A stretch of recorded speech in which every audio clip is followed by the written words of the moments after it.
dans le prochain épisode de Demain nous appartient. Tandis que le ravisseur révèle son identité, rien ne va plus entre Anna et Karim. Audrey cartonne quant à elle au Spoon.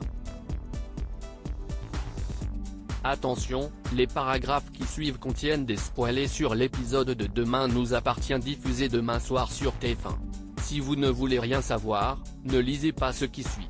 Mardi 19 octobre dans Demain nous appartient. Le ravisseur révèle son identité. Retenue prisonnière dans 2 cellules séparées, Roxane et Judith parviennent malgré tout à communiquer. En entendant la camionnette de leur ravisseur arriver, Judith panique et Roxane tente donc de la rassurer en affirmant qu'elles finiront par s'en sortir. Malheureusement, Judith est apeurée, d'autant que sans son insuline, elle n'a aucune chance de s'en sortir. Le ravisseur lance quant à lui la même musique que celle qu'entend Victoire dans ses visions puis vient chercher Roxane. Au commissariat, Georges n'a pas encore pu éplucher toutes les images de vidéosurveillance des rues alentour du lieu où Judith a été enlevée. Nordine, un policier affecté au commissariat de Sète depuis 2 semaines, propose alors son aide pour visionner les bandes. De son côté, Raphaël a été mandaté pour représenter Noah. Puisque la police n'a aucun élément matériel reliant son client aux disparitions de Judith et Roxane, l'avocate exige sa libération immédiate. Malheureusement, la demande de prolongation de garde à vue est déjà sur le bureau du procureur maître. Mais Raphaël, qui ne compte pas abandonner si facilement, menace de parler des méthodes abusives du commandant Constant à la presse, au préfet ainsi qu'au parquet si la garde à vue de son client était prolongée. Non loin de là, Sarah explique à Victoire que ses recherches sur Asia n'ont rien donné. Lorsque Georges les rejoint, ils sont interrompus par Nordine qui est parvenue à repérer une camionnette noire un quart d'heure avant l'enlèvement de Judith.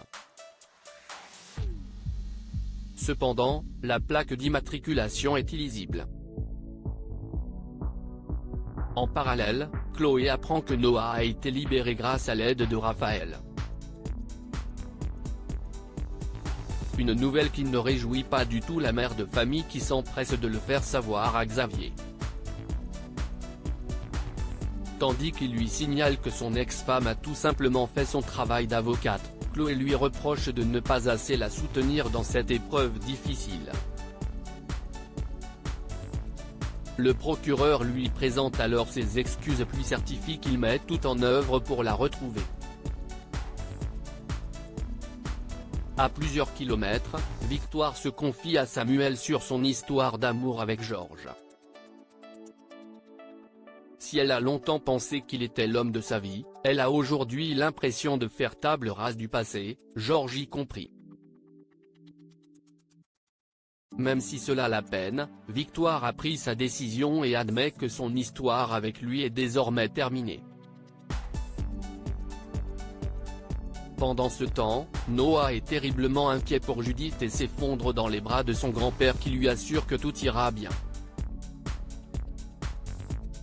La nuit tombée, Judith est réveillée par la même musique que celle du matin.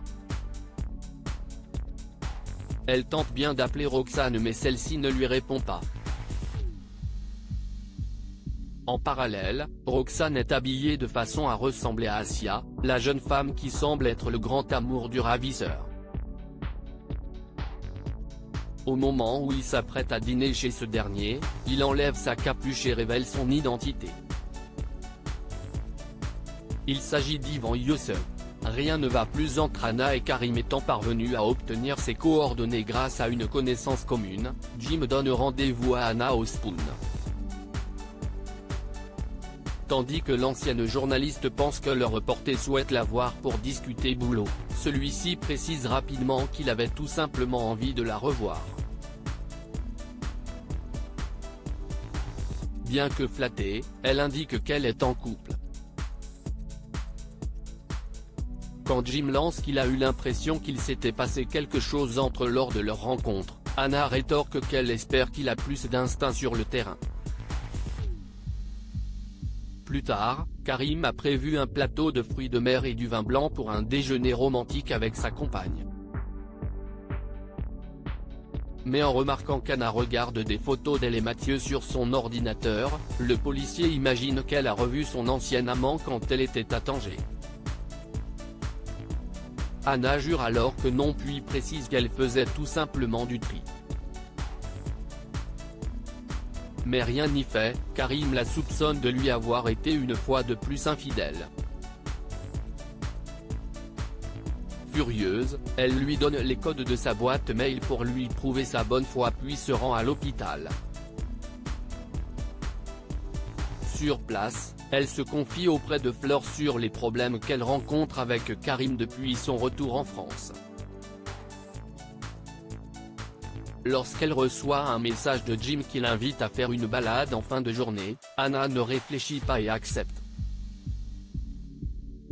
Par la suite, face aux avances du jeune homme, elle préfère finalement rentrer chez elle. Audrey cartonne au spoon. Vanessa est énervée car les dorades prévues pour le service du midi ont été remplacées par des maquereaux. Comme le ton monte entre elle et Bart, Audrey suggère qu'elle prépare des maquereaux au vin blanc, une recette qu'elle voit rarement sur la carte des restaurants. Jugeant l'idée intéressante, Vanessa accepte. De son côté, le fils Valorta est soulagé et félicite sa nouvelle serveuse pour avoir apprivoisé le dragon. Le plat ayant cartonné auprès des clients, Vanessa propose deux nouveaux concepts à son patron, le batch cooking et le comfort food. Ce qu'il valide. À la fin de la journée, Bart se réjouit de voir que le chiffre d'affaires de la journée est excellent. Un résultat auquel Audrey n'est pas étrangère puisqu'elle a su convaincre les clients de prendre du vin, un dessert voire un café en plus de leur plat du jour. La mère de famille est si souriante et agréable avec la clientèle qu'elle a même réussi à se faire 60 € de pourboire pendant le service. Voyant qu'elle a l'air d'aimer le spoon, Bart espère qu'elle restera auprès d'eux très longtemps.